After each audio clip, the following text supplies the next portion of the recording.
darfst nicht in mein Auto schauen, das ist echt so viel Zeug. Es ist wie wenn ich jetzt 3 Wochen da campen würde. 3 Tage. Aber es schaut ärger aus, das ist ja nur Decke. Das sind alles nur so Bücher, Schreibzeug, Karten zum Kartenlegen. Oh. Hallo Wohnwagen! Oh, mein Zuhause!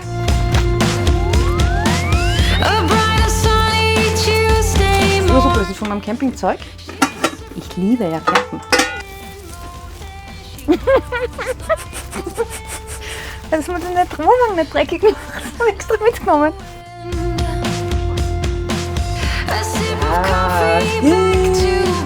Wo ist denn die Katzenklappe?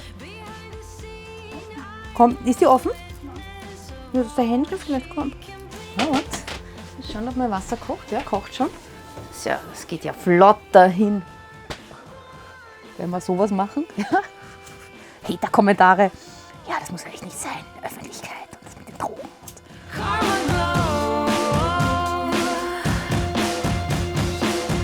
Ja, auf jeden Fall habe ich jetzt alles ab jetzt, heute, das ist auch so lustig, weil heute sind ja große Ferienbeginn in der Schule, ist auch für mich großer Ferienbeginn. Ach, jetzt drehe ich aber mein Handy ab. Ich muss eh sparen. In der Nacht hätte ich schon gerne eins. Ja, also da war ich heute, wie ich das erfahren habe, das war Mittwoch, glaube ich, dass meine Werte ganz schlecht sind, katastrophal sind. Und das war dann echt voller Schock. Also da war ich echt so richtig fertig. Also so richtig fertig. Weil mein Tumormarker ist irgendwie von 200 auf über 1000. Also das ist richtig viel. Okay. Ja, unter Krebs ist man, wenn man keinen Krebs hat, hat man 30. Also alles, was unter 30 ist krebsfrei und ab 30. Und ich habe 1000 irgendwas. Richtig krass. Und ich habe so, weißt du, das Orge war für mich so, ich habe so viel getan. Ja, ich bin jeden Tag, mein Terminkalender ist voller, als wie ich noch im Rund gearbeitet habe. Ja, also gefühlt, wirklich. Und jeden Tag was gemacht. Und das Beste vom Besten und die besten Nahrungsergänzungsmittel und das und jenes und Atemtherapeut und der Therapeut und das und Ozon und Vitamin C und Ionenmatte und Kurkuma-Infusion, alles halt, ja. Und dann erfasst das. Ja. Und es war am Anfang wirklich, ich war so fertig, ich war traurig, enttäuscht, verzweifelt, ja, und habe wirklich geweint und geweint und geweint, ja. Und habe Angst gehabt plötzlich, volle Angst, ja. Und das Gute war, ich habe es Gott sei Dank gut gehandelt. Ich habe gedacht, okay, ich lasse jetzt die Angst zu. Und ich habe auch das ausgesprochen. Ich sage ja nie, ich habe Angst oder so. Ja? Und ich habe dann wirklich gesagt, ich habe so scheiß Angst. Ja? Ich habe auch den Kindern gesagt, ja, ich habe Angst. Ja? Nicht, dass ich stirb, aber dass das jetzt wieder alles ganz krass wird und dass ich wieder ins Krankenhaus muss und dass ich Schmerzen habe und dass das Ganze wieder anfängt, diese schreckliche Zeit, dass ich dann nicht mehr spazieren gehen kann und nur zu Hause liege. Und vor dem hatte ich halt wahnsinnig Angst. Ja. Und auch so, okay, wenn das nichts hilft, ja, und dass ich so geglaubt habe, ja, was hilft dann? Und dann war wirklich so 2 Tage war richtig bei mir, war ja ziemlich, also wirklich fertig. Ja. Und dann habe ich gemacht, ich scheiße jetzt auf alles, habe Eis gegessen, habe alles gemacht, was ich halt sonst nicht mache. Ja. Gras auspackt und scheiß drauf. Wenn der ganze Verzicht nichts bringt, dann ist es ja wurscht, wenn ich es mache. Also tut mir wenigstens gut. Ja. Und dann habe ich am 2. Tag, war das super, weil da gibt's, ich brauche jetzt irgendwie, weil die Angst, und das habe ich so krass gefunden, ja, ich habe die Angst so intensiv gespürt, ja, ich hatte so Angst und habe gemerkt, was Angst mit einem macht. Angst lähmt komplett, ja. Du bist völlig gelähmt, also bei mir, Angst macht mehreres, entweder laufst du davor oder du greifst an oder du bist gelähmt, ja. Und ich war völlig gelähmt und war total negativ, also wirklich so, kein Vertrauen mehr in meinen Körper, kein Vertrauen mehr in mich, in meinen Weg. Was habe ich mir dabei gedacht? Ich weiß eigentlich gar nichts. Ja? Und das war echt arg. Ja? Und ich habe gedacht, okay, es ist okay, ich spüre jetzt mal diese Angst. Ich lasse jetzt mal richtig zu. Ja? Das war unangenehm, aber ich habe es zulassen. Das war schon heilend und gut. Ja? Einfach mal sagen, ja, ich habe Angst und das darf jetzt mal sein. Ja? Und am 2. Tag dachte ich so, okay, ich möchte aber wieder raus aus der Angst, ich muss jetzt was tun oder ich möchte ja was tun, ich möchte gesund werden. Ja? Und wenn ich in der Angst bleibe, dann wie sollst du mit Angst, mit so einer Angst gesund werden? Du denkst ja nur, du stirbst, du denkst ja nur, es wird ganz schlimm. Ja? Da bist du nicht positiv. Und wenn du so viel Angst hast, dann ist das Leben echt die Hölle. Ja? Das habe ich jetzt so richtig wirklich zum ersten Mal so gespürt. Ja? Und dann habe ich irgendwie ist mir das zugefallen, eine Frau, die hat selber Krebs gehabt und die hat das habe ich schon mal gehört, ja, die Geschichte von der Frau. Und bei der war das irgendwie so, die hat auch alles ganz brav gemacht. Ja, 1000 Therapien und die Ernährung und kein Zucker und alles ganz super. Und ich glaube, sie ist auf einem guten Weg und alles ist gut. Und nach 6 Monaten, Tumormarker, alles volle Katastrophe. Ja, also richtig scheiße. Und dann hat sie auch irgendwie diese andere Wege gegangen und dann ist sie nach 1,5 Monaten war plötzlich alles weg. Also so ganz krasse Geschichte halt. Und die unterstützt jetzt Krebskranke, ja. Und die ist echt cool, die Frau. Die ist so eine, weißt du, wenn ich dann solche Menschen sehe, die da durchgegangen sind, dann denke ich mir, ja, genau, die Sehnsucht, dass ich auch so ein Mensch wäre, so ein klarer, reiner, lebensfreudiger, entspannter Mensch, ja. Also das ist das, genau das, nach dem sehne ich mich so. Und da ist mir dann so bewusst, ja, es ist mein scheiß Stress, den ich habe. Ja? Das da hinzurennen von 1000, ich habe keine Zeit. Ich kann nicht, ich habe so oft Lust, also, ich würde irgendwie die Lust zu malen, mal auszuprobieren, wie das ist, wenn man Leinwand hat und einfach drauf losmalt. Ja? Oder ich hätte Lust zum, ich weiß nicht, verschiedene Sachen. Ja? Und ich komme zu nichts, weil ich die ganze Zeit in diesen Therapien drin bin oder halt dann fertig zu Hause liege. Ja? Und dann habe ich mir gedacht, der Impuls war, ich höre mit allem auf. Aber da habe ich mich nicht traut am Anfang. Ja, weil so, das ist ja krass, wenn du weißt, ist eigentlich alles katastrophal und dann zu sagen, okay, ich mache jetzt nichts mehr. Ja, das muss echt mutig sein. Und ich habe den Gedanken, hatte ich ja schon ganz am Anfang meiner Krebskrankheit. Ja, wie das rausgekommen ist, habe ich zum Thomas gesagt, weißt du, was ich am allerliebsten machen würde, bevor ich mit dem ganzen Start und so, ich würde eigentlich am allerliebsten eine Weltreise machen und einfach sagen, ja, mag sein, dass die gesagt haben, ich habe Krebs, ich habe jetzt einfach die beste Zeit meines Lebens. Ja, das war damals schon so der Impuls. Und immer wieder habe ich mir gedacht, aber durch die Angst, die ich sehr wohl gehabt habe, aber halt nicht bewusst gemerkt habe, dass ich eigentlich Angst habe auch, habe ich halt eine Sache nach der anderen gemacht. Ja. Habe mich halt geklammert an die Ärzte oder an die Therapien und all die verschiedensten Sachen. Ja. Das machst du ja nur aus Angst heraus. Ja, oder ich habe es aus Angst heraus gemacht, war mir nicht bewusst. Ja. Und du legst quasi deine Gesundheit oder ja, deine Gesundheit legst in die Hände von den anderen. Ja? Du denkst halt, ich gehe wohin und du musst aber die innere Bewegung nicht machen. Ja? Weil du tust ja dauernd was. Du tust ja voll viel, dass du gesund wirst. Du tust ja voll viel, ja? Aber du tust nicht das Wesentlichste, denn das Wichtigste, ja? Dass da in dein Herz gehst und nochmal schaust, okay, wie steht es denn eigentlich wirklich jetzt mit mir und mit allem. Ja?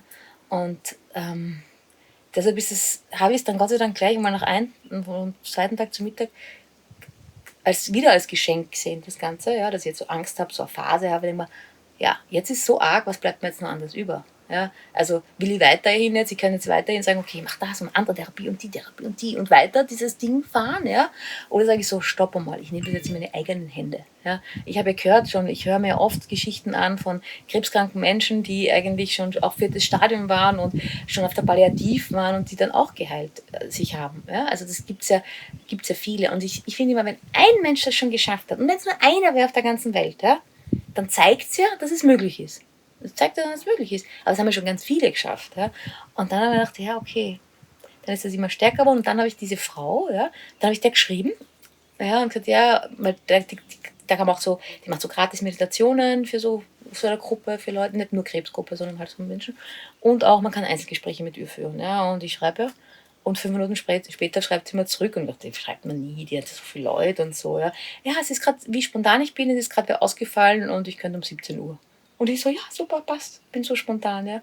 Und das war so ein nettes Gespräch, ja. Und das war dann der Moment, wo sie hat nicht gesagt, mach das oder mach das gar nicht. Ja. Aber während ich geredet habe ich plötzlich den Entschluss gefasst, ich höre jetzt mit allem auf. Ich ziehe das jetzt durch und das fühlt sich so an, also, ja, es fühlt sich richtig an. Das fühlt sich so an, als, ja, das entspricht mir irgendwie jetzt. Das passt jetzt genauso. Und in dem Moment, wo ich das dann so ausgesprochen habe, den Kindern habe ich es dann gleich gesagt, ja, Kinder, hörst zu, ich mache jetzt mal nichts, ja, ich mache jetzt mal nichts, ich mache jetzt Sommerferien, ja, ich mache jetzt mal Pause, ich mache jetzt mir einfach einen geilen Sommer und habe das gesagt, 5 Wochen, das war für mich so, ich muss es mal begrenzen, auch fürs Umfeld, die dann irgendwie Angst haben und so ist so, 5 Wochen nehme ich mir jetzt mal Auszeit von allem, ja, und an dem Moment, wo ich das ausgesprochen habe und wo das für mich klar war, dass das so ist, bin ich plötzlich so glücklich geworden und mir ist so gut gegangen. Ich habe mir gedacht, ja. Und plötzlich ist ein Riesenstein von mir gefallen. Wirklich so, okay, jetzt muss ich nichts mehr. Jetzt kann ich mir den Tag, und ich war so richtig am Abend dann, morgen, ich wache einfach auf. Ich kann aufstehen, wann ich will. Ich kann machen, was ich will. Ich habe dann nämlich gleich alle Termine abgesagt, bis auf den Lahotny, weil das war mir wichtig, dass ich da nur einmal hingehe. Und habe halt die anderen alles abgesagt. Ja. Und das war so ein angenehmes Gefühl. Und zum ersten Mal habe ich echt das Gefühl gehabt, ja, das passt jetzt. Ja. Und auch diese Ermächtigung, die ich mir selber gegeben habe, die Eigenheit, oder wie sagt man da, keine Ahnung, dass ich sage, ich ermächtige mich, dass ich das jetzt auch kann. Ich nehme es jetzt selber in meine Hand. Das gibt plötzlich so viel Kraft und so viel Macht. Denke mir, ja klar, ja. Ich glaube, ich beschäftige mich ja schon lange so mit Dingen so quasi visualisieren, ja, und lauter solche Dinge halt, ja. Ich weiß ja, dass sowas funktioniert, ja. Ich habe es noch nie gemacht, weil ich so in diesem Apparat drin war, ja. Ich habe schon gemacht, halbherzig, aber immer gewusst, ich habe ja noch diese Krücken da im Außen. Und jetzt plötzlich, und ich hätte gewusst, wenn ich jetzt zum Beispiel Chemo machen würde, ja, das war ja das, was mir alle raten, könnte jetzt die Chemo machen, ja, sollte ich die Chemo machen, laut allen. Dann wüsste ich, was jetzt ist. Ich würde das wieder, okay, ich mache die Chemo und würde wieder nicht den Schritt ganz tief hinein machen, ja? Weil ich weiß, ich mache ja eh jetzt die Chemo. Weißt du, was ich meine? Ich gebe meine Verantwortung quasi ab. Und jetzt lerne ich gerade, und das meine ich mit dem Schritt machen, ja, dass ich mal komplett die Kontrolle aufgebe. Weil ich lebe immer nach Konzepten, ja, und nach Plänen. Und tu mir da sowas zurecht, ja, und traue mich nicht, ins Gespür zu gehen, hey, was will ich denn jetzt wirklich, ja? Will ich jetzt wirklich in der Früh laufen gehen oder habe ich mir das nur schon Vorabend ausgedacht, ah ja, und in der Früh gehe ich dann laufen und dann mache ich das und dann mache ich das, ja? Und das ist für mich echt so, dieses Aufgeben, die Kontrolle aufgeben und einfach mal sich reinfallen lassen ins Spüren. Und jetzt ist es so, also, wo ich jetzt erkenne, jetzt ist mal alles im Außen weg, ja? Jetzt habe ich nichts mehr zu tun, nichts mehr, einfach nur zu sein. Und plötzlich habe ich bin ich glücklich, ja, und habe nicht, so wie ich zum Beispiel das Eis gegessen habe und Süßigkeiten und Scheiß gegessen habe, ja, zum ersten Mal, ja, habe ich nicht gedacht, ach scheiße, das ist ja eigentlich nicht gut und bei Krebs und ich weiß nicht was, und dann immer sich schuldig gefühlt haben. Ja, was gemacht, gesoffen oder Süßigkeiten gegessen oder irgendeinen Blödsinn gemacht, ja, und das dann nicht genossen, ja, also gemacht, weil ich bin ja auch nur ein Mensch, ich mache ja auch solche Dinge, aber halt dann mich immer geärgert, warum habe ich mich so gehen lassen, warum habe ich das gemacht, ja, und das ist eigentlich das Gift, nicht der Zucker oder so, ja, sondern das, was ich draus mache. Und ja, das ist jetzt irgendwie, da ist jetzt echt viel passiert. Ich fühle mich einfach viel gelöster und es ist wirklich wie ein riesen Rucksack, der da hinten gehangen ist die ganze Zeit, der ist jetzt weg. Jetzt kenne ich mich zwar noch nicht ganz aus, ja, also bin ich in so einer, wie in so einem Niemandsland, das ist zwischen den zwei Grenzen, wo so ein Niemandsland ist, habe ich als Kind immer so arg gefunden. Was ist ein Niemandsland? Ja? Kennst du das Niemandsland? Es gibt in jedem Land ein Niemandsland. Zwischen einer Grenze und der anderen Grenze ist das Niemandsland. Ja, und so fühle ich mich gerade, dass ich im Niemandsland bin. Ja? Ich bin nicht mehr das Alte, aber ich weiß auch nicht das Neue. Ja? Und das ist natürlich jetzt eine Challenge, weil die Angst geht ja nicht so weg. Ich kann jetzt damit umgehen. Weil ich sage jetzt immer, ja, ist okay. Klar habe ich Angst. Ich meine, das ist ja völlig irre. Ja? Ich habe so eine Diagnose, einer der schlimmsten Krebsarten, im schlimmsten Stadium. Ja? Und dann sage ich, und jetzt mache ich mal nichts. Wir Menschen, wir sind ja alle geprägt, wir sind ja so aufgewachsen, dass wenn man ein Wehwehchen hat, nimmt man irgendwas. So sind wir ja alle groß geworden, ja? Obwohl ich ja eh schon ein bisschen alternativer groß geworden bin. Aber das ist halt so in einem drin. Und dann mal sagen, ich mache jetzt mal gar nichts. Und noch dazu, wenn man so ein Mensch ist, der immer so im Tun ist, um tun, ja, ich muss das tun und das tun und das tun und dann komme ich dorthin. Ja? Und das ist jetzt so Aufgabe, so, nein, ich muss gar nichts tun, dann komme ich genauso irgendwo hin. Und jetzt ist es wirklich so, gestern zum Beispiel war so ein herrlicher Tag. Ja? Ich habe einfach irgendwie gedacht, boah, ist das schön alles. Ja, der Tag ist schön. Ich habe nicht an morgen gedacht. Ja? Ich habe wirklich nicht an morgen. Ich habe mir gedacht, heute ist es so, jetzt geht es mir gerade voll gut. Ja? Und das ist so schön. Ja? Das ist so schön, wenn man im Hier und Jetzt ist. Und ich habe es zum ersten Mal, ich habe immer schon darüber geredet und ich habe das im Kopf immer schon verstanden, ja, dass ich im Hier und Jetzt sein. Und ich habe auch behauptet, ja, ich kann im Hier und Jetzt sein. Und aber das war alles nur oberflächlich. Ja? Das war nicht wirklich echt. Ja? Und ich mache mir da jetzt auch nichts draus. Ich denke mir, das ist immer alles vorgemacht, gar nicht. Ja? Sondern ich bin nur eher froh, dass ich das jetzt kennengelernt habe.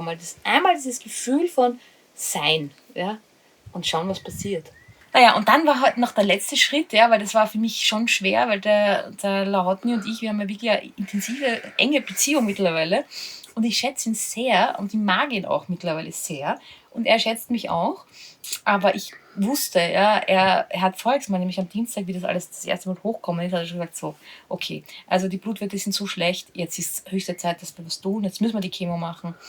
Oder, dann hat er schon gemerkt, weil ich eigentlich gesagt habe, ich will das nicht, oder sonst Artesonat, das ist so ein pflanzliches Chemo-Therapeutikum, das heißt, keine Ahnung, so wie Chemo, nur pflanzlich. Das hatte ich am Anfang 2-3 Mal und das war urkrass, weil da habe ich urgespieben danach und so. Das ist richtig intensiv, aber es soll sehr gleich gut was wirken wie das. Ja, hin und her, und hat er schon Stress gemacht, voll Stress gemacht und so, ja. Und ich habe gesagt, ich mag jetzt über nichts reden, und dann sagt er, ja, Sie dürfen jetzt nicht traurig sein, nicht weinen. Und dann habe ich schon gesagt, doch, mir ist aber gerade zum Weinen, das ist schon okay. Ja, nein, Sie dürfen nicht traurig sein, Sie müssen glücklich sein. Ja. Ich habe gesagt, ja, danke. Also wie soll ich jetzt glücklich sein, wenn ich höre, es ist alles katastrophal. Ja. Wo ich mich gut gefühlt habe. Ich habe mich am Vortag, und das war so absurd, ja, am Vortag fühle ich mich noch super. Kein Bauchweh, keine Schmerzen. Und dachte, boah, ich bin jetzt endlich schmerzfrei, ich habe Energie, mir geht so richtig gut. Habe ich mir wirklich bewusst noch gedacht am Montag. Am Dienstag in der Früh sehe ich eine Zahl an einem Papier. Ja. Und plötzlich habe ich mich richtig krank gefühlt. Plötzlich habe ich, da tut es mir weh, da tut es mir weh, da tut es mir weh. Überall spüre ich den Krebs. Ja. Ich fühle mich richtig krank und habe lauter Schmerzen. Von einem Tag auf den anderen. Weil ich diese Zahl gelesen habe, okay, ich bin ja auf dem Papier schwerst krank. Ja. Das finde ich so faszinierend. Ich finde das so arg. Heute eben beim Lahotny habe ich ihm das nicht mehr danach gesagt. Also Angst habe ich nicht gehabt, weil ich mir dachte, was soll mir passieren? Ich weiß, was ich mache, und ich stehe zu mir. Ich stehe auch vom Lahotny zu mir. Weil oft habe ich bei so Leuten, die ich so toll finde, ja, und so bewundere. Bei mir ist das ja immer so, ich bewundere dann Menschen so, ja, und vergöttert sich fast. Also, ja, nicht zu übertrieben, aber du weißt, du kennst das ja, ja. Und dann auch so alt, weißt du, so ältere Menschen, da bin ich dann so artig, das kleine brave Mädchen, ja, die brave Musterschülerin wieder. Ja, ich mache alles richtig und red brav, da würde ich nie sagen, boah, das ist urgeil, ja. Bin nicht ganz ich, ja, bei so gewissen, ist auch nicht, ja, wurscht. Er ist ja sehr stur und sehr, so, wenn er was glaubt, so ist es, und er kann auch so wütend werden, ja, also, und so, mit dem kann man auch streiten. Ich habe schon einmal mit ihm gestritten, ja. Und ich bin gespannt, wie das heute wird, ja. Und habe dann den Himmel gebeten und gesagt, bitte, seid einfach dabei, dass es ein gutes Gespräch wird, für beide gut wird, ja. Weil das war mir so wichtig, dass ich nicht rausgehe mit einem Ärger oder Groll, oder auch, dass er mir dann vielleicht mitgibt, sie werden sterben. Weil das hätten wieder was mit mir gemacht, natürlich, ja. Klar, oder so, wenn sie das machen, ja, dann werden sie einen Monat im Krankenhaus landen oder so, ja. Und er war dann, im Endeffekt, das war echt ein langes Gespräch, war dann richtig cool, ja. Der ist schon im Herzen ein Schulmediziner ist, ja, und immer für die Chemo ist und so weiter. Aber er war dann wirklich cool und hat dann irgendwie gesagt, zuerst hat er gesagt, okay, Frau Scheidt, es ist Ihre Entscheidung, ja. Wenn Sie das für richtig halten, machen Sie das, ja. Aber, ich sage Ihnen nur, welches Programm eigentlich jetzt richtig wäre. Chemotherapie und so weiter. Hat man alles aufgehört, okay, gut, das ist das, was Sie mir vorschlagen. Ja. Ich will es nicht, Sie können mir nicht überreden. Und dann hat er gesagt, er will mich nicht überreden. Und dann habe ich so weitererzählt, ja, was ich mache. Ja, oder wie das, habe ich echt ganz offen geredet. Und dann ist er plötzlich voll offen gewesen, ja. Weil er ist immer so einer, er war ja sehr krank und es ist mir so schlecht gegangen, ja. Und das durfte ja niemand wissen, weil er ist ja auch immer der Tolle und so weiter. Und dann hat er mir plötzlich erzählt, ich kann Sie jetzt verstehen, mir ist so schlecht gegangen, mir war so schlecht die ganze Zeit, ja. Und ich habe zum ersten Mal Chemopatienten verstanden, warum die das auf keinen Fall machen wollen, weil man sich so scheiße fühlt. Weil ja, er musste auch irgendwelche Medikamente nehmen oder so. Und er hat sich auch so voll geöffnet. Es war so ein Gespräch auf Augenhöhe. Ich war nimmer das kleine, brave, süße Mädchen. Ich habe ordentlich angefangen, einfach alles ganz klar zu sagen. Und dann konnte er es auch nehmen. Weil nicht so, ja, und nein, ich finde es schon besser und naja, ich weiß und so. Ja. Und es war dann so richtig gut. Und dann hat er gesagt, er ist okay damit. Ja? Und das hat mich dann so gefreut. Er ist okay damit, aber einen Deal, eine Sache bitte ich Sie. Nach 3 Wochen, egal wo Sie sind in der Welt, machen Sie einmal einen Tumormarker. Aber wenn der gleich geblieben ist, ja, dann ist alles gut, dann machen Sie weiter. Und dann habe ich halt so erzählt und so, das mit dem Atmen, und da habe ich ihm was beigebracht. Und weißt du, was das Allerschönste ist an der ganzen Geschichte? Dass er plötzlich, hat sich was bei ihm aufgetan. Ja? Gesagt, ja, aha, ja. Und das mit dem Vagusnerv, ich meine, er ist ja Arzt, er weiß ja solche Sachen, aber ich habe ihm das nochmal in Erinnerung gebracht, wie wichtig das ist und was ich für einen Stress habe und den Krebspatienten von einem zum anderen und dann immer nur hören, sie sterben. Ja? Hat er gesagt, ja, und ihre Tochter hat mir, ich weiß nicht wie oft gesagt, dass ich sterben werde. Ja? Und das macht was, das ist nicht gut. Und habe ihm das halt alles mal erzählt, wie das für mich ist als Patientin. Ja? Und das hat ihm schon, also da ist er dann wirklich, hat er sich zu Herzen genommen und hat darüber nachgedacht. Ja? Und jetzt sie sagen, man muss glücklich sein. Nur wie soll man glücklich sein, wenn man die ganze Zeit nur hört, wie schrecklich alles ist. Ja? Und dann hat er gesagt, und wenn das gleich geblieben ist, der Tumormarker und nicht mehr geworden ist, dann müssen Sie mir alles ganz genau erzählen, was Sie gemacht haben. Weil dann nehme ich das mit in mein Programm und gebe das weiter an die anderen Krebspatienten. Und dachte, oh, ist das schön. Ja? Das ist für mich so, das ist so schön. Ja? Das hat mich so gefreut. Ja? Weil das zeigt auch wieder, deshalb liebe ich ihn so. Weißt? Er ist so, es ist ein Arzt, der bereit ist, wenn irgendwas anderes funktioniert hat, wissen zu wollen. Ja? Ich habe zig Interviews gehört von Krebspatienten, die sich selber geheilt haben. Ja? Und wo die aufgegeben worden sind von Ärzten, die auf der Palliativ waren, bla bla bla. Die ärgsten Stories. Ja? Und die dann halt nach Hause gegangen sind zum Sterben und dann aber selber gesund worden sind. Aus den unterschiedlichsten Gründen. Jeder hat einen ganz anderen Weg. Ja? Und keiner der Patienten, oder die Interviews gemacht haben, keiner der Ärzte von den Patienten, wenn sie nachher zurückgekommen sind und plötzlich merkt er, alles weg, alle Metastasen weg, alle was auch immer weg, keiner hat gefragt, was haben sie getan. Niemand. Niemand hat gefragt, was haben sie denn getan. Die wollen nicht einmal lernen. Sie sagen, das war Spontanremission. Das kann passieren, dass das dann plötzlich mal weg ist. Aber die wollen nicht wissen, nein, das ist ja Blödsinn, dass es plötzlich weg ist. Irgendwas ist ja ein Auslöser, irgendwas macht man ja. Und ich finde das so tragisch, dass Ärzte nicht fragen, was die denn gemacht haben, warum sie gesund sind. Und das finde ich so super beim Lahotny, ja, deshalb liebe ich ihn, dass er da offen ist. Ja.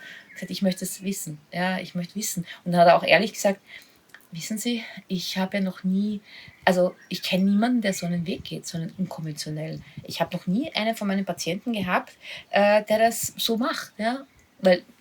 Und dann hat er selber irgendwie gesagt, ja, deshalb kann ich eigentlich gar nicht sagen, wie es ausgeht. Ja? Weil am Anfang hat er noch gesagt, Frau Scheid, Sie können machen, was Sie wollen, aber ich sage Ihnen eins, der einzige Weg ist Chemotherapie. Das ist der einzige Weg, der helfen kann. Ja?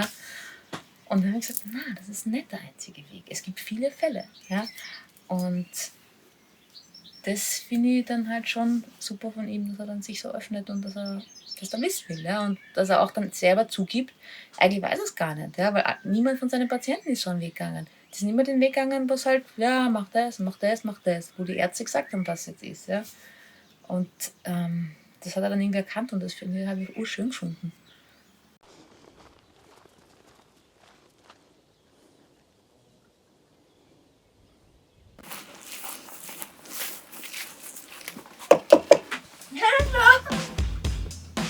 Hallo! Ich habe ein bisschen eingeschlafen. Der Wohnwagen ist geil. Man hat alles in dem Wohnwagen. Alles. Es fehlt einem nichts. Der Herd geht, Kühlschrank geht, das Bett ist voll angenehm, wenn man dann so der Wind durchzieht und man da im Wald und das sind die Vögel und dann hört man schon immer wieder so Tiere. Es schleicht irgendwas vorbei oder so und man raschelt. Aber ich habe keine Angst gehabt. Das war echt, ich habe mich richtig gefreut. Ich war ganz stolz. Das erste Mal ich alleine in der Natur geschlafen. Ich Angst hatte. Oh, ja, war schön. Die Pferde sind, also das, was ich heute erlebt habe mit den Pferden, das habe ich so wirklich noch nie erlebt. Ja? Nämlich, weißt du, was du sonst, wenn ich mit dir drüben bin, oder dann wird halt geredet mit den Pferden und so, aber da einfach nur mal zu sitzen und in der Stille zu sein, ja, und still zu kommunizieren mit ihnen, das war urschön. Also jetzt gar nichts tun, ja, einfach so. Und wie sie sich dann bewegen und wie sie sich dann wirklich wie in einem Stern formiert haben. Es sind alle so rund um mich, wirklich sind so gestanden und haben mich so angeschaut. Die waren so nah, ja, so runter zu mir. Und dann sind sie mir mit dem Kopf so her, dass sie dann gestreichelt werden wollten. Das war so lieb. Und dann ist Harry auch noch gekommen. Und dann bin ich da ganz lang gesessen und das war so schön. Weißt du nämlich, was es gemacht hat mit mir? Es ist irrsinnig ruhig, hat es mich gemacht. Also das ist wirklich, ich merke das ja jetzt, weil ich jetzt mit der Atemtherapeutin so, sie sagt mir immer, hör einfach nur auf deinen Atem. Ja, du musst nur auf den Atem hören. Und am Atem hört man, ist man entspannt oder ist man gestresst oder was auch immer. Und dann habe ich so gespürt, wie tief und ruhig ich atme, ja, und wie entspannend das für mich ist. Also das war so schön. Ja, und dann bin ich spazieren gegangen und habe mich schon da verirrt. Ich habe mir gedacht, man kann da runter auch schon rübergehen. Also, ja, ich bin halt herum und dann so rübergegangen. Und gangen und gangen und gangen und ich habe nicht mehr sagen können, wo ist jetzt der Wohnwagen? Ich habe da oder da, keine Ahnung. Es war alles so schöne Erlebnisse gehabt, eben zuerst der Regenbogen, dann die Glühwürmchen, die um mich waren. Ja. Und dann hatte ich auch so schöne so innere, dann habe ich da so Schmerzen gehabt auf der Seite, da hinten, Niere oder irgendwas, keine Ahnung. Ja. Und dann habe ich mich hingesetzt und habe mir die Hand auf mein Herz und dann die andere Hand daher und habe plötzlich habe ich gespürt, wie die Liebe in meine Hand geht und, also, wurscht. Es ist dann Liebe durch meine Hand geflossen und die ich aufgelegt habe, dann ist es ganz warm geworden, ja. Also es ist wirklich das ist richtig heiß geworden, meine Handfläche und ich habe gespürt, das war so das Gefühl von, da fließt Liebe rein, ganz viel Liebe fließt da rein, ja. Und das habe ich dann sicher so eine Stunde gemacht und auf der anderen Seite auch und jetzt ist es ganz weg. Mir tut nichts mehr weh. Ja, lauter so verrückte Sachen passieren. Dann habe ich heute auch noch was Verrücktes gemacht. Habe ich heute mit meinem Körper mich vereinigt, weil ich ja immer so gegen meinen Körper bin oder gekämpft habe gegen meinen Körper und immer ihn kontrollieren wollte. Und plötzlich, weil das ist auch alles hier passiert, ja, plötzlich ist mein Körper gegenübergestanden und gesagt, so lieber Körper, ich möchte mit dir gesund alt werden. Ich möchte noch ganz viel mit dir leben, ja. Ich habe voll Lust mit dir noch ganz viel, ganz, ganz lang zu leben. Und bin dann zu ihm und das war alles so passiert. Und dann habe ich ihn so umarmt und er mich und dann sind wir so im Arm gelegen und das war zum ersten Mal wirklich so gedacht, jetzt bin ich wieder bei meinem Körper, jetzt bin ich in meinem Körper oder jetzt habe ich mich wieder vereint mit meinem Körper und das war urschön. Und dann habe ich ein Lied gehört, war zufällig ein Lied, ja, und es war auch so magisch. Und dann habe ich so im Gedanken oder halt im Gespür, ja, habe ich mit dem Körper so ein Tänzchen getanzt. Das war total lustig. Wir haben so herumgetanzt und so. Ich habe immer so kindliche Vorstellungen, aber das ist total schön, weil das hilft mir total. Also das fühlt sich so gut an. Ja, und dann habe ich so herumgetanzt mit dem Körper und das war urschön. Ja, lauter so verrückte Sachen passieren da. Verrückter Ort, ja. Na wirklich, also so innerliche Bewegungen, oder wie man das nennt. Also so ohne, dass man es bewusst, weißt du, und ich bin ja zu Hause so, jetzt meditiere ich oder so, oder mach das. Und hier, ich weiß nicht, da passiert einfach alles. Ja? Ich nehme mir nichts vor, ich tue eigentlich auch nichts. Also es passieren Dinge einfach. Ohne, ich mache jetzt das oder ich mache jetzt das oder ich mache jetzt das. Ich habe heute zum Beispiel ganz andere Sachen gemacht, als ich sonst mache. Ja? Mein Rhythmus, wenn ich aufstehe, trinke ich einen Tee und dann mache ich meine Übungen oder irgendwas. Ja? Und ich bin aufgestanden und habe mich dann gleich wieder ins Bett gelegt und habe geschrieben, dann bin nochmal eingeschlafen. Ja? Das war so angenehm. Ja? Und zu wissen, ich kann den ganzen Tag im Bett bleiben. Ja? Und jetzt eben auch. Und zuerst bin ich draußen so spazieren gewesen und dann lege ich mich ein bisschen ins Bett und lese und bin nochmal eingeschlafen. Das war herrlich. Es ist echt so ein besonderer Ort. Guten Morgen. Na du? Kommst du her? Mal ausreiten. Wirklich? Ja. Warst du schon ausreiten? Ja. Cool. Ich war auch schon bei den Pferden. Die waren halt bei mir in der Nacht. Waren es drüben, echt? Cool. Das war so schön. Aber das war einmal hat sich eins so gerieben am Wohnwagen. Ja? Also so, das ist so gewackelt. Also so, hab mich kurz geschreckt. Und dann sind sie die ganze Zeit rundherum gegangen. Auch da hinten bei den Fenstern, im Schlafzimmer und so. Aber es war herrlich. Ich habe das so mögen. Ich liege schon wieder im Bett. Ich bin heute eigentlich den ganzen Tag schon im Bett gelegen. Es ist so herrlich. Ich liebe es. Ich liebe es zu campen, weil man so reduziert ist. Man hat nur so ein paar Dinge. Man hat einen Topf, ein Heferl, fast nichts. 2 T-Shirts und keinen Strom, kein Wasser, kein fließendes. Das tut urgut. Da hat man überhaupt keinen Freizeitstress. Ja? Man hat nichts aufzuräumen, man hat nichts zu tun. Ich genieße das sehr. Und auch so, nicht nur so, dass man wenig hat, aber auch mal so einfach nur zu spüren, ohne Pläne, so, hey, auf was habe ich heute Lust? Oder was habe ich jetzt Lust? Oder was will ich jetzt machen? Oder was tut mir jetzt gut? Oder einfach mal zu fühlen und das dann zu machen, ja. Und nicht vorher schon ausdenken, und am Nachmittag gehe ich nachher spazieren und am Abend meditiere ich und dann mache ich noch meine Atemübungen und bla bla bla. Nein. Hier lebe ich einfach wirklich nur in den Tag hinein und ich mache das, was ich machen will. Und das war die meiste Zeit eigentlich nur liegen, aus dem Fenster schauen, schreiben. Ich habe wahnsinnig viel geschrieben. Ich habe ganz was Cooles Neues erfunden. Eine ganz tolle Methode. Die ist richtig cool und die hilft mir gerade enorm. Von der werde ich euch noch berichten. Das ist echt ein cooles Ding da, was mir da eingefallen ist. Naja, auf jeden Fall tue ich nicht viel, sondern genieße nur und das ist das Beste, was ich machen kann. Ganz ehrlich, das ist das Allerbeste. Ja, ich habe jetzt wieder ausgecheckt aus dem wunderbaren Wohnwagen. Ich bin so, so dankbar für diese schönen Tage. Das war das Beste, was ich machen konnte. Raus in die Natur, weg von allem, hin zu mir. Es war wunderschön mit den Tieren und in der Stille und keine Menschen und kein Lärm.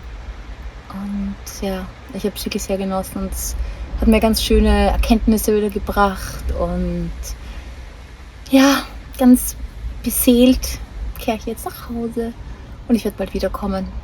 Das Gute ist, der Wohnwagen steht immer da, ich darf jederzeit kommen. Also ich glaube, das wird jetzt ein bisschen mein Ort zum Generieren und Erholen und gesund werden.